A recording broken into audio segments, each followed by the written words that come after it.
7:33 minutos, 6:33 en las Islas Canarias, en este jueves 4 de diciembre de 2025. Buenos días, don Andrés de Francia. Buenos días, don Luis. Vamos con las noticias de las 7:30.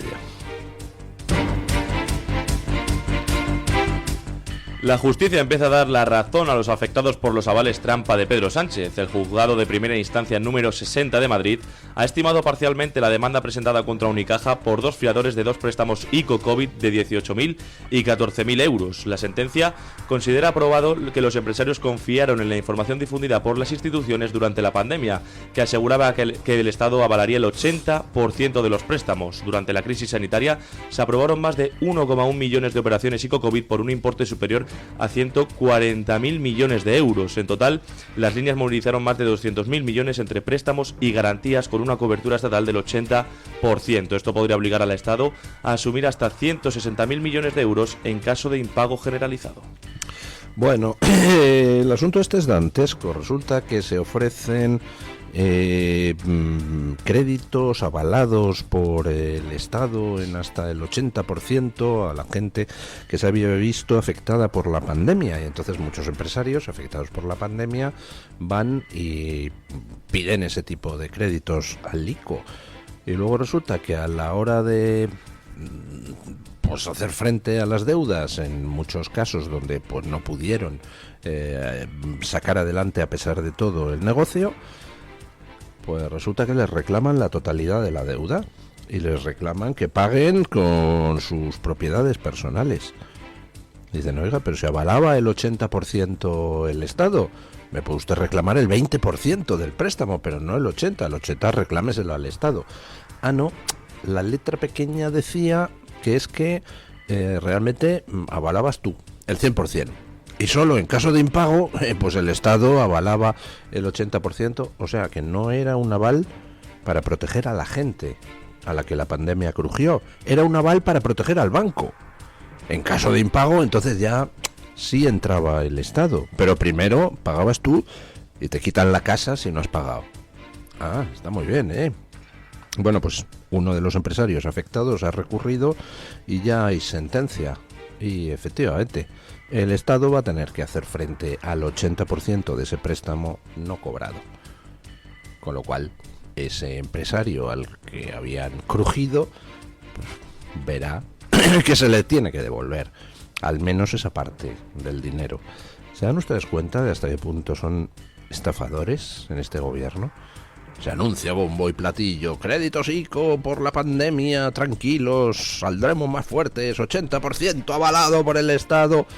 No avalaba nada el Estado solo le avalaba al banco en caso de que a ti, después de haberte quitado hasta los calzoncillos por no poder hacer frente a la deuda, pues te declararas insolvente y ya no puedes seguir pagando. Entonces ya sí, el Estado le cubría al banco, no al tío que había tomado el préstamo, hasta el 80% de ese impago.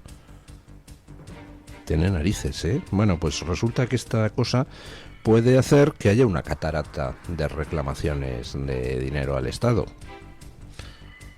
que puede llegar a significar muchas decenas de miles de millones de euros, que al final tuvo que pagar la gente cuando pensaba que quien iba a pagar al menos el 80% era el Estado, para compensar a la gente por las pérdidas provocadas por aquella pandemia.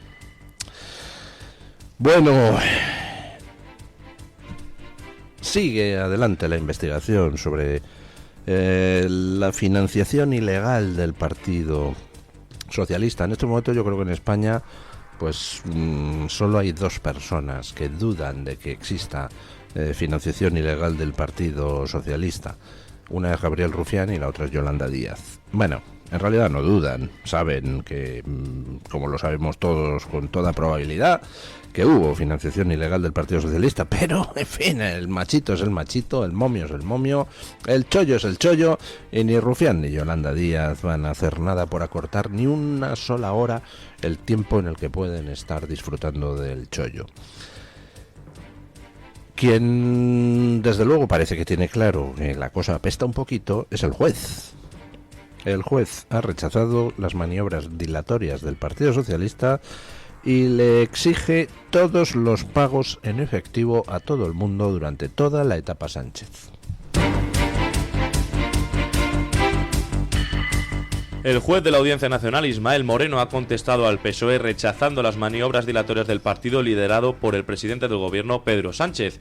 Moreno asegura que su petición es suficientemente clara y urge a la formación socialista a justificar todos los pagos en metálico realizados entre los años 2017 y 2024 junto a sus correspondientes justificantes, con independencia del destinatario, es decir, a todas las personas, cargos, trabajadores, simpatizantes o voluntarios, junto con los documentos justificativos en los que se soporten dichos pagos, señala el juez instructor de la trama del PSOE. Vamos, que todo lo que se haya dado en dinero contante y sonante lo quiere conocer el juez. Y no solo cuánto se ha dado y a quién se ha dado y en qué fecha se ha dado cada pago, sino con qué justificantes. Usted le ha dado 1.300 euros a este tío, vale, bien. ¿Por qué ese tío había pagado qué cosas? ¿Dónde están los justificantes?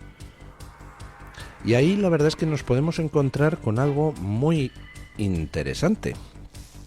Vamos a suponer, es un suponer, que hubiera algunos miembros del Partido Socialista que hubieran cobrado de forma recurrente cantidades sospechosamente coincidentes. Por ejemplo, imaginen ustedes que a la hora de pedir todos los pagos sale que Menganito del Partido Socialista pues todos los meses recibía en dinero en efectivo 749 euros.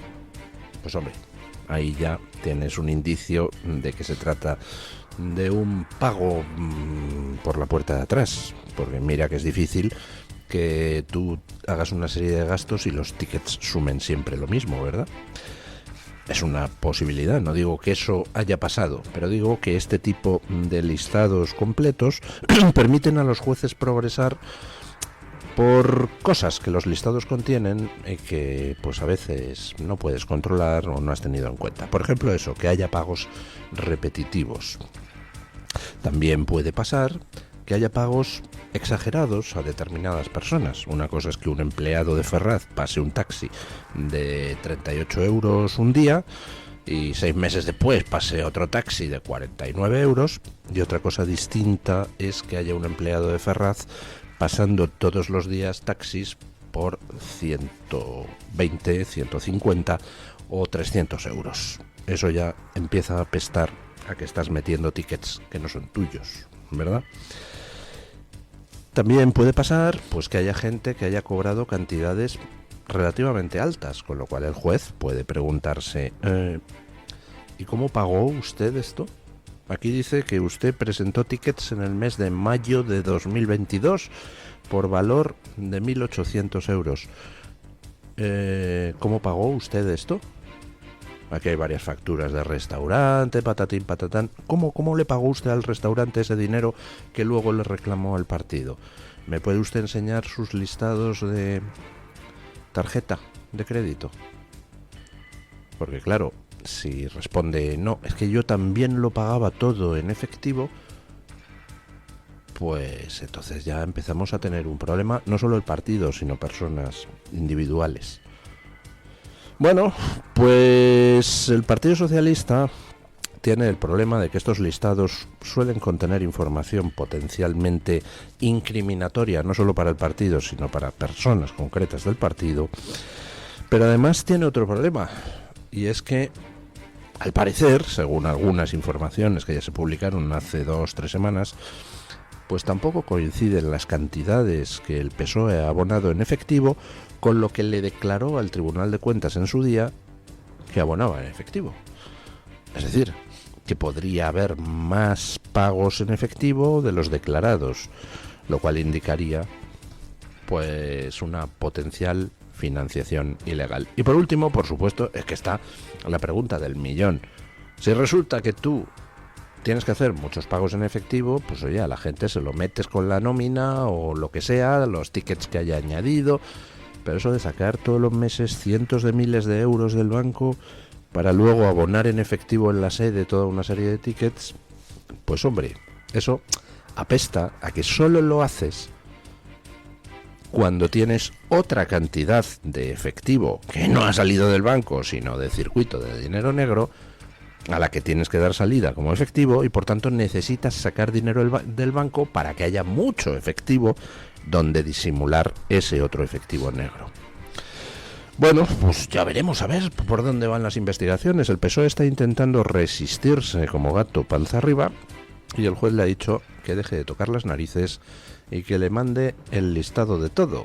Porque claro, todo eso pues está en las bases de datos de la contabilidad del partido, así que no hay motivo por el cual no se le puede mandar al juez.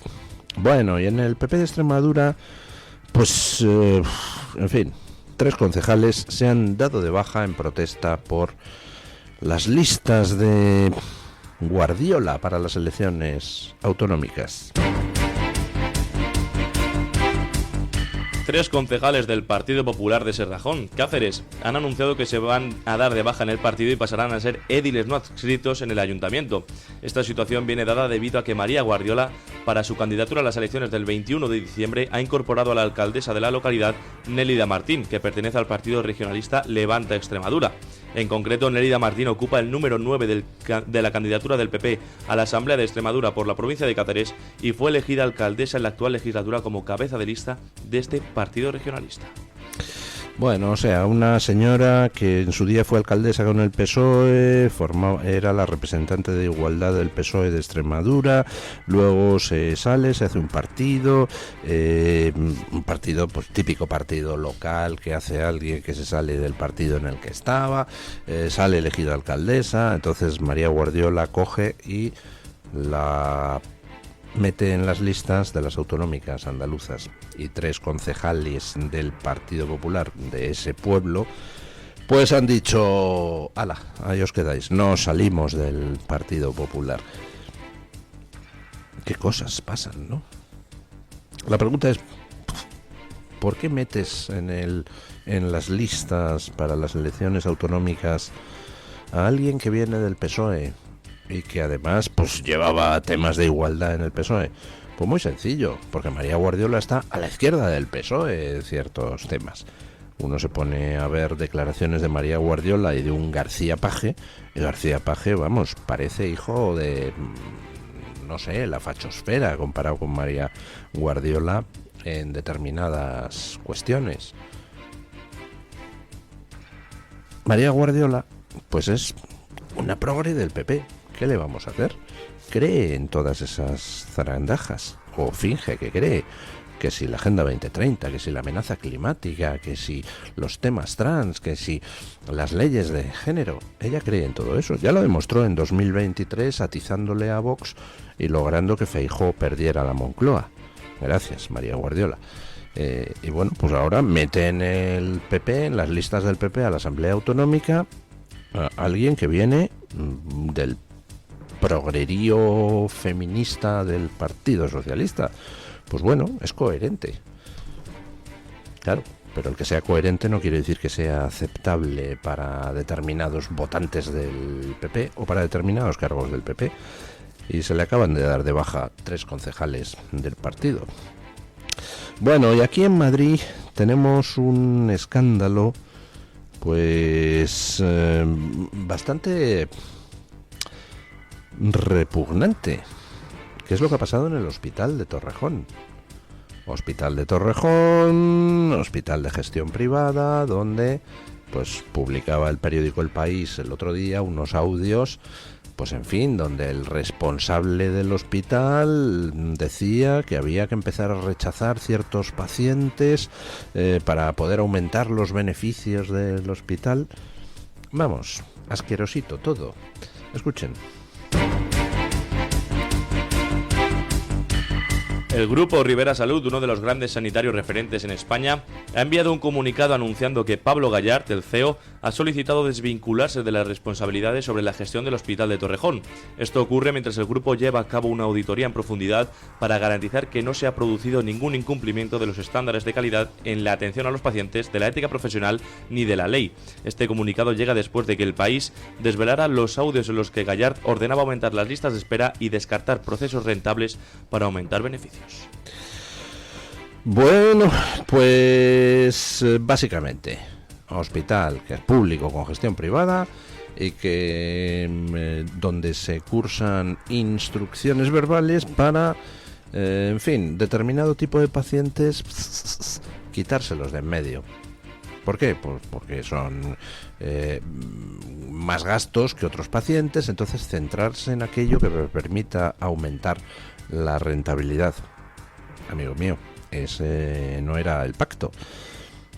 Lo de la gestión privada de los hospitales, pues puede estar bien. Yo desde luego no veo ningún problema conceptual.